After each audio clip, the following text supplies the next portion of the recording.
Hey there. Subscribe to my channel and also press this bell icon so you can get latest video notifications. And this is absolutely free. The test is in 4-part, Part 1, Part 2, Part 3, and Part 4. Now look at Part 1. Part 1. You will hear Joanne describing her home city of Darwin in Australia to a man called Rob, who hopes to go there. First, you have some time to look at questions 1 to 5.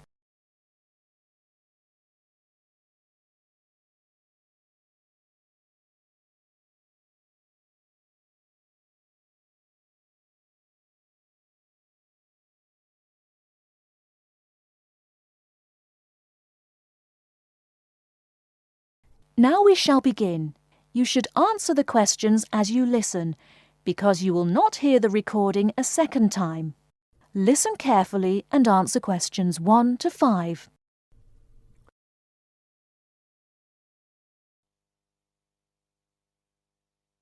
Joanne? Hi, you must be Rob. Nice to meet you. So, I hear you're planning to visit Australia. Yeah, and I really wanted to talk to you because I was thinking of spending some time in Darwin, and my sister told me you're from there. That's right. So, tell me about it. Well, where shall I start? Well, Darwin's in what they call the top end because it's right up at the northern end of Australia, and it's quite different from the rest of Australia in terms of cultural influences. In fact, it's nearer to Jakarta in Indonesia than it is to Sydney, so you get a very strong Asian influence there. That means we get lots of tourists. People from other parts of Australia are attracted by this sort of international cosmopolitan image. And as well as that, we've got the same laid-back atmosphere you get all over Australia, probably more so, if anything, because of the climate. But what a lot of the tourists don't realise until they get there is that the city's also got a very young population. The average age is just 29, and this makes the whole place very buzzy. Some people think that there might not be that much going on as far as art and music and dancing and so on are concerned because it's so remote. I mean, we don't really get things like theatre and opera in the same way as cities down in the south like Sydney, for example, because of the transport expenses. But in fact, what happens is that we just do it ourselves. Lots of people play music, classical as well as pop, and there are things like artists groups and writers groups and dance classes. Everyone does something. We don't just sit and watch other people. You said it's very international? Yeah, they say there's over 70 different nationalities in Darwin. For instance, there's been a Chinese population there for over 100 years. We've even got a Chinese temple. It was built way back in 1887, but when a very bad storm, a cyclone in fact, hit Darwin in the 1970s, it was almost completely destroyed. The only parts of the temple that survived were part of the altars and the stone lions. But after the storm, they reconstructed it using modern materials. It's still used as a religious centre today, but it's open to tourists too, and it's definitely worth going to see it. Oh, and as far as getting around goes, you'll see places that advertise bicycles for hire, but I wouldn't recommend it. A lot of the year it's just so hot and humid. Some tourists think it'll be fine because there's not much in the way of hills and the traffic's quite light compared with some places, but believe me, you're better off with public transport. It's fine and not expensive. Or you can hire a car, but it's not really worth it. What's the swimming like? Well, there are some good beaches, but the trouble is that there's this nasty creature called the box jellyfish, and if it stings you, you're in bad trouble. So you have to be very careful most of the year, especially in the winter months. You can wear a lycra suit to cover your arms and legs, but I wouldn't like to risk it even so, personally. And there are the saltwater crocodiles too. I mean, I don't want to put you off. There are protected swimming areas netted off where you'll be safe from jellyfish and crocs, or there are the public swimming pools. They're fine, of course. Before you hear the rest of the conversation, you have some time to look at questions 6 to 10.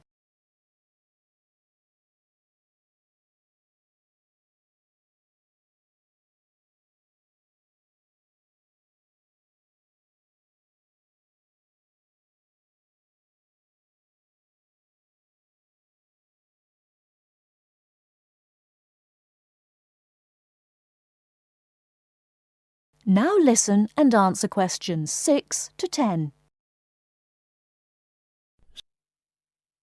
So, which places would you specially recommend? Well, one of the most popular attractions is called Aquascene. What happens is every day at high tide, hundreds of fish come in from the sea, all different sorts, including some really big deep sea fish. And some of them will even take food from your hand. It's right in the middle of town at the end of the esplanade. It's not free. I think you have to pay about $5, but it's definitely something you have to experience. Then, of course, Darwin has a great range of food, being such a cosmopolitan place. And if you don't have lots to spend, the best place to go is to Smith Street Mall, where they have stalls selling stuff to eat. There's all sorts of different things, including Southeast Asian dishes, which I really like. You'd think there'd be plenty of fresh fish in Darwin, as it's on the coast, but in fact, because of the climate, it mostly gets frozen straight away. But you can get fresh fish in the restaurants on Cullen Bay Marina. It's a nice place to go for a special meal, and they have some good shops in that area too. What else? Well, there's the Botanic Garden. It's over 100 years old and there's lots to see. An orchid farm, rainforest, a collection of palm trees, a wetlands area.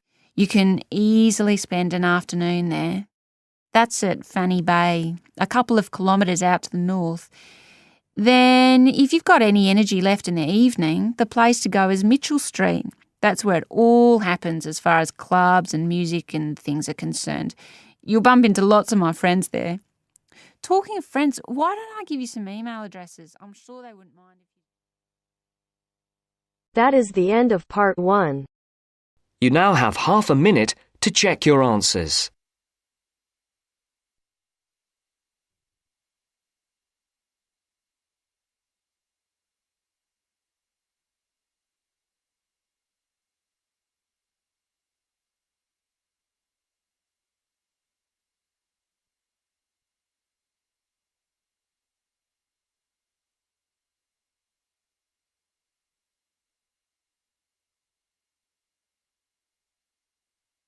Now turns to part 2. Part 2. You will hear a speech given by the head of a company to some new employees. You have 30 seconds to look at questions 11 to 16.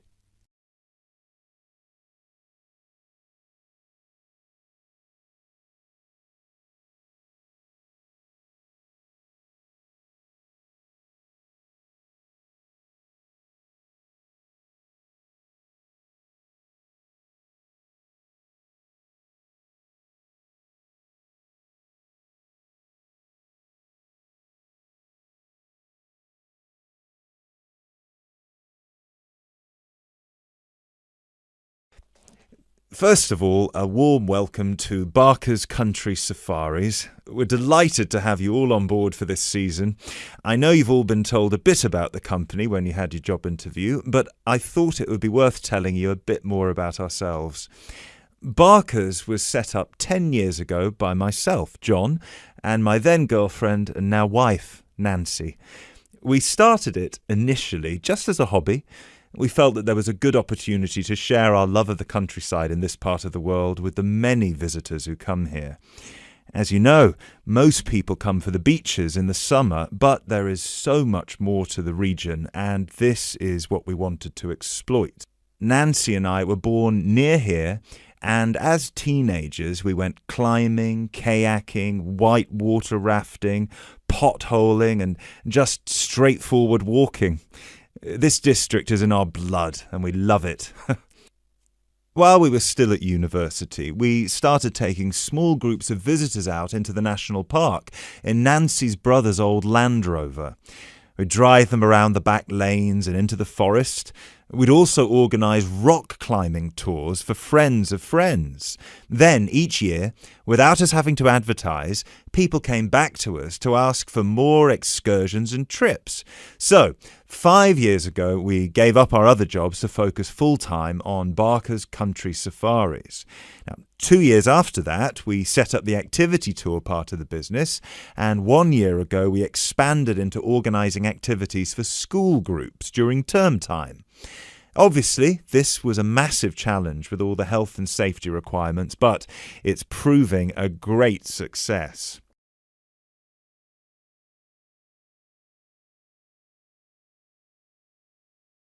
You now have 30 seconds to look at questions 17 to 20.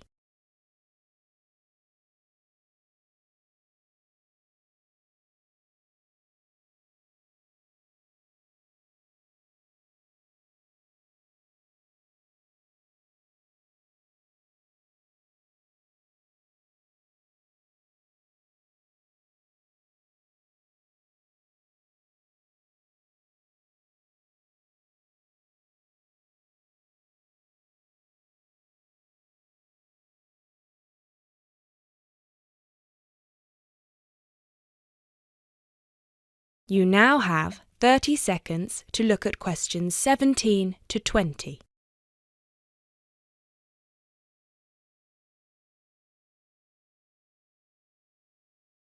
Anyway, we'll certainly not be dealing with school parties during the summer holidays. Our clients for the next 3 months are mostly family parties or groups of friends, and I'd like to talk a bit now about the tours we offer and what your responsibilities will be. Our most popular excursion is the Woodland Tour and Trail. Now, often this is sold out and we have all of our 10 jeeps in convoy with 8 people in each jeep. It's a lot of fun. These tours really offer a taster of what we can provide. So as both driver and guide, it is important that you do a good job here so they come back for the bigger tours. I will talk about the commission package later. As the summer days are so long, we have 3 tours each day, but you will not be expected to work on more than 2 of them. Morning tours start at 8 a.m. and go to midday. Afternoon tours are from 2 p.m. to 6 p.m. and then evening ones 7 p.m. to 11 p.m. All the tours follow the same route and you should have made yourselves familiar with all the key information. This was provided to you in the information pack you were sent when you accepted the job offer. This is important, so if you haven't had time yet, please do so now. Our second most popular tour is the Family Exclusive. Now, this tour is for the whole day and for only one group. Usually it is just one jeep, but sometimes there are 2 if the party is large. These tours go from 10 a.m. till 5 p.m. and include lunch at the Brown Bear in Lower Middleton. We have a number of different routes for these tours as we don't want our premium clients being made to feel that they are part of a large package deal. You'll be told which route to take with your weekly schedule. Now, I'd like to move on to these specialty tour packages. These are the ones that we're keen to book people on once they've done the Woodland Tour and Trail trip.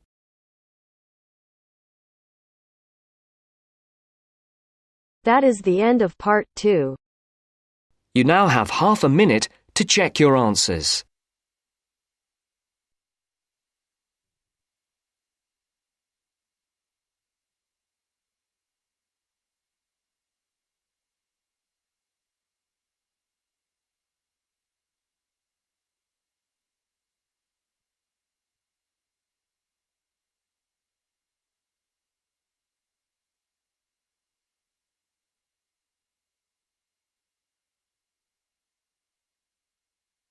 Now turns to part 3.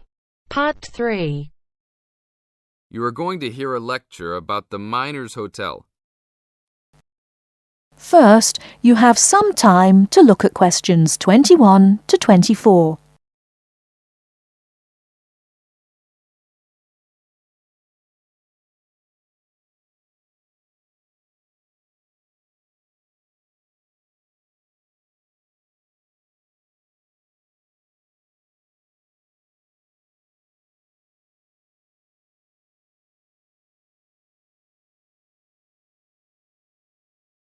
Now, listen carefully and answer questions 21 to 24. Good evening and welcome to the Minor Hotel. We are pleased to have you as our guest. I will give you a brief information session to tell you everything you need to know to make this a pleasant stay. The Minor Hotel was built in the 1850s, during the Gold Rush period, also nicknaming our state the Golden State. People from all over the country and even from other countries came to seek their fortune here in these hills, creating cities overnight. In this city, many Gold Rush hotels soon opened up. This particular hotel was built in 1851, but was destroyed during an earthquake. It was rebuilt in 1995 to recreate the feel of the Gold Rush, complete with articles and actual photographs from during the 1850s. Our hotel is divided into two buildings, one called the Gold Tower and the other is named the Fortune Tower.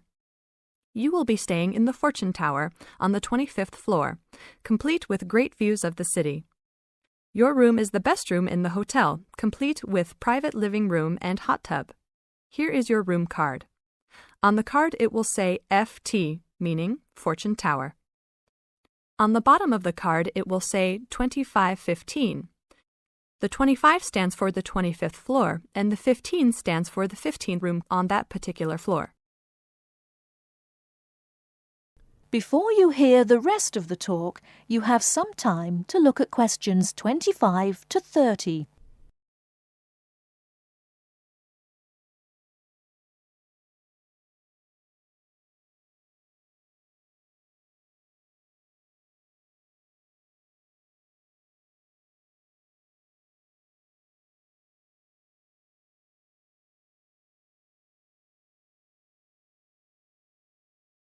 Now listen and answer questions 25 to 30. There are emergency exits in both towers of the hotel. They are located on the south side, opposite the elevators. Please use these in case of a fire or other emergency. We have some special events happening this week. Our Miners Diner is offering a special Miners Buffet dinner this Friday and Saturday for only $20 per person. This special includes all food, not including drinks and alcohol, and shows for the night. The buffet will be available from 5 to midnight. Because of the historical significance of our hotel, there are some special rules. The first rule is that there is no smoking allowed anywhere in the building, not even in your own room. This is not only to ensure the safety and health of our guests, but also the furniture and pictures can be easily damaged by smoke and other harsh treatment.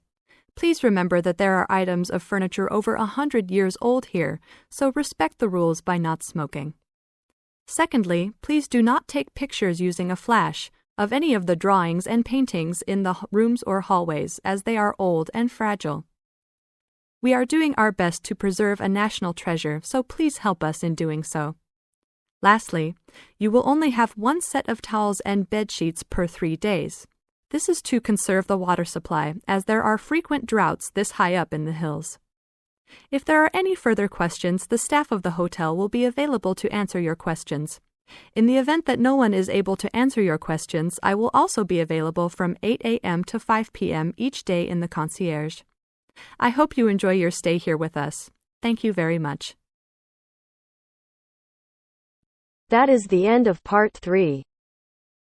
You now have half a minute to check your answers.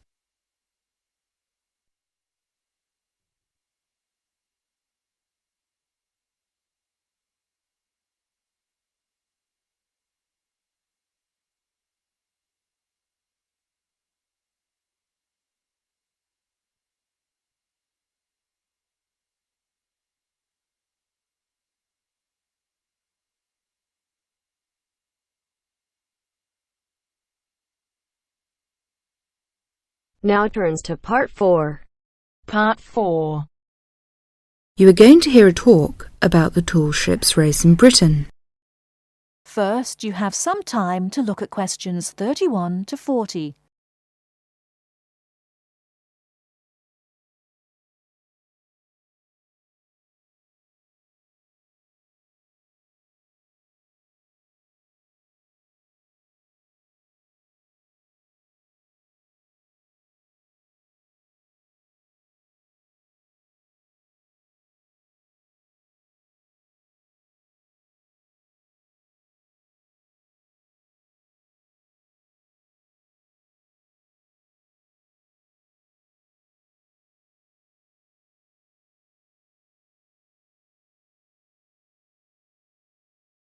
Now listen carefully and answer questions 31 to 40. In July 1956, a fleet of 21 sailing ships from 11 countries raced each other from Torbay in Devon to Lisbon. The ships had been converted from cargo carrying to sail training ships. However, their future seemed uncertain, and the purpose of the gathering was to mark the passing of the age of the sail.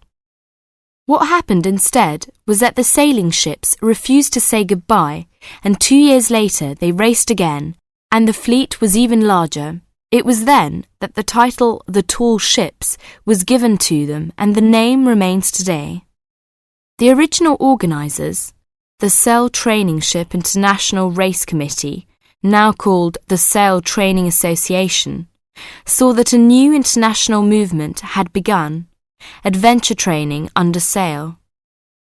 As race succeeded race, it became clear that the events had more to do with bringing adventure and widening the horizons of young people than of commemorating the passing of sail. Now, sail training ships began to be specially built, and young people from all walks of life wanted to participate. Now, to compete, a vessel has to satisfy just 3 requirements. It has to have a minimum waterline length of 9.09 metres. Half its crew must be between the ages of 16 and 25, and its principal means of propulsion must be a sail. Since 1972, the race has been sponsored by Cutty Sark Scots Whisky, and it has started to attract huge crowds of spectators. In 1984, more than 250,000 people lined the River Mersey in Liverpool to watch the fleet set off. And in 1986, 2 million spectators joined Her Majesty Queen Elizabeth at Newcastle upon Tyne to watch the parade. 1989 was the year that the spectacular Cutty Sark Tall Ships race started from London. A grand fleet of up to 100 vessels gathered on the River Thames near Tower Bridge on Tuesday the 4th of July. The only thing that the racing yachts, ancient and modern, had in common was their young crews. Few were expert sailors, and the majorities were strangers to the sea and to each other.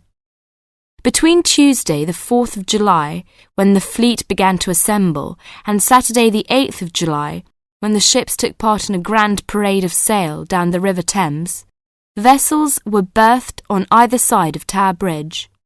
Some were moored in the Pool of London, opposite the Tower of London, while others were moored to the east of Tower Bridge. Smaller vessels were accommodated in St. Catherine's Dock. Many of the larger ships were open to the public. It was an amazing and historic spectacle as the ships sailed slowly up the River Thames. That is the end of part 4. You now have half a minute to check your answers.